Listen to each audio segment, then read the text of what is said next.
या देवी सर्वभूतेषु शक्तिरूपेण संस्थिता नमस्तस्यै नमस्तस्यै नमस्तस्यै नमो नमः। नमस्कार ସାଙ୍ଗମାନେ, ପବିତ୍ର ଶାରଦୀୟ ଦୁର୍ଗା ପୂଜା ଅବସରରେ ଆପଣମାନଙ୍କୁ ସ୍ୱାଗତ ଓ ଅଭିନନ୍ଦନ। ଚାଲନ୍ତୁ, ମୁଁ ଆଜି ଅଷ୍ଟମୀ ପୂଜା କରିବା ପାଇଁ ଯାଉଛି। ମୁଁ ଆଜି ହିଙ୍ଗୁଳାରେ ପାଷାଣ ମୂର୍ତ୍ତି ପାଖରେ ମୁଁ ଆଜି କରି ଆସିବି। କାଲିକି ଆମର ଅଛି ଏଠି ମାଟି ମୂର୍ତ୍ତିରେ ଅଷ୍ଟମୀ ପୂଜା, କିନ୍ତୁ ମୁଁ ଆଜି କରି ଆସିଛି। ମୋ ମାଆଙ୍କ ମନ୍ଦିର ପାଖ ପହଞ୍ଚିଗଲି। ମୁଁ ଦେଖନ୍ତୁ, ମନ୍ଦିର ପାଖରେ ପହଞ୍ଚିଲା ପରେ ତାଙ୍କର ମନ୍ଦିର ଭିତରକୁ ଯିବା ପାଇଁ ପାଣିର ସୁବିଧା ଅଛି ଗୋଡ଼ ଧୋଇବା ପାଇଁ। ଆମେ ଗୋଡ଼ ଧୋଇଲୁ ସେଠି। ଗୋଡ଼ ଧୋଇ ସାରିଲା ପରେ ଫଳମୂଳ ସେ ନନା ଦେଲେ ଆମକୁ ଡଲାରେ ଆମେ ଫୁଲ ନଡ଼ିଆ ମୋ ଘରୁ ନେଇଯାଇଥିଲି।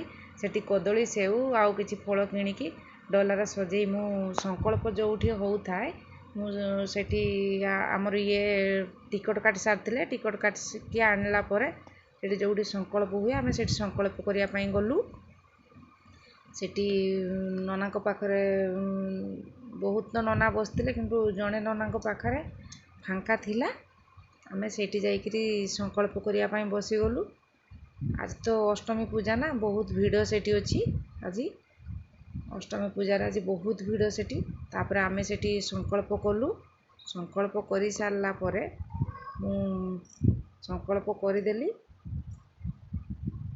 ସେଇଠି ଆମେ 3-4 ଜଣ ବସିକି ସଂକଳ୍ପ କଲୁ। ବେଶୀ ଲୋକ ସେଠି ନଥିଲେ, ଆଉ ନନାଙ୍କ ପାଖରେ ଲୋକମାନେ ଥିଲେ। ଯାହା ବି ହଉ, ଆଜି ବହୁତ ଖୁସି ଲାଗୁଛି। ମୁଁ ଆଜି ଅଷ୍ଟମୀ ପୂଜା କରିଦେଇଛି। ମୁଁ ଆଜି ଉପାସ ରହିଛି। ସେଠି ବି ପ୍ରସାଦ ବିକ୍ରି ହେଉଛି। ପ୍ରସାଦ ବି ହେଉଛି ସେଠି।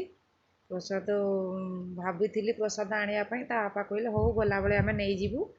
ପ୍ରସାଦ ବି ମୁଁ ନେଇ ଆସିଛି। ଆପଣମାନେ ଥରେ ଆସନ୍ତୁ ନା, ଏଠି ଦେଖନ୍ତୁ ଆଉ ପୂଜା ବି କରନ୍ତୁ। ପୂଜା ବହୁତ ସୁନ୍ଦର ଏଠି ହେଉଛି।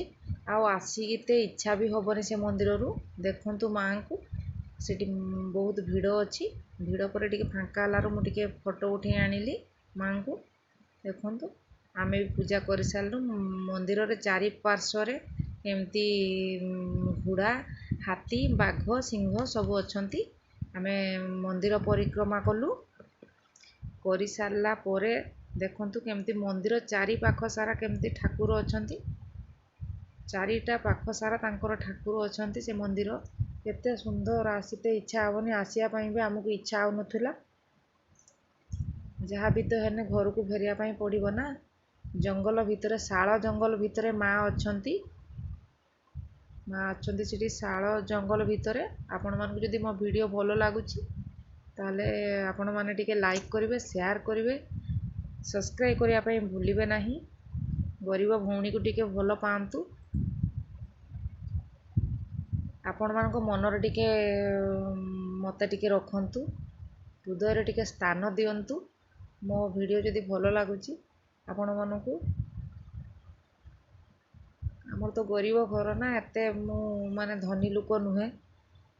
ତେଣୁକରି ଯେମିତି ଭିଡ଼ିଓ ଟିକେ ବନେଇ ପାରୁଛି ଆପଣମାନେ ଟିକେ ଦେଖୁଥାନ୍ତୁ ମୋ ଭିଡ଼ିଓକୁ। ଟିକେ ଯାହା ବି ହେଲେ ଟିକିଏ ସମୟ ବାହାର କରିକି ଆପଣମାନେ ଦେଖନ୍ତୁ ମୋ ଭିଡ଼ିଓ କେମିତି ଲାଗୁଛି ଟିକେ ଦେଖନ୍ତୁ। ମାଆଙ୍କ ପାଖରେ ଏଠି ଗୋଟେ ଗଛ ଅଛି। ସେଇ ଗଛରେ ସମସ୍ତେ ମାନସିକ ଡୋରି ବାନ୍ଧନ୍ତି। ଆପଣମାନେ ବି ଆସିକି ବାନ୍ଧନ୍ତୁ। ଏଠି ମନ୍ଦିରର ସାମ୍ନା ପଟ ଦେଖନ୍ତୁ। ତାପରେ ଆମେ ଉଠେଇଲୁ ଦିଟା ଫଟୋ ଉଠେଇ ସାରିଲା ପରେ ଆମେ କିସ କଲୁ ନା, ଘରକୁ ବାହାରିଲୁ। ଘରକୁ ପଳେଇ ଆସିଲୁ। ଆପଣମାନଙ୍କୁ ଦେଖନ୍ତୁ, ଘର ମୁଁ ଆସିକି ପହଞ୍ଚିଗଲି। ଆପଣମାନଙ୍କୁ ମୋ ଭିଡ଼ିଓ କେମିତି ଲାଗୁଛି, ଭଲ ଲାଗେ।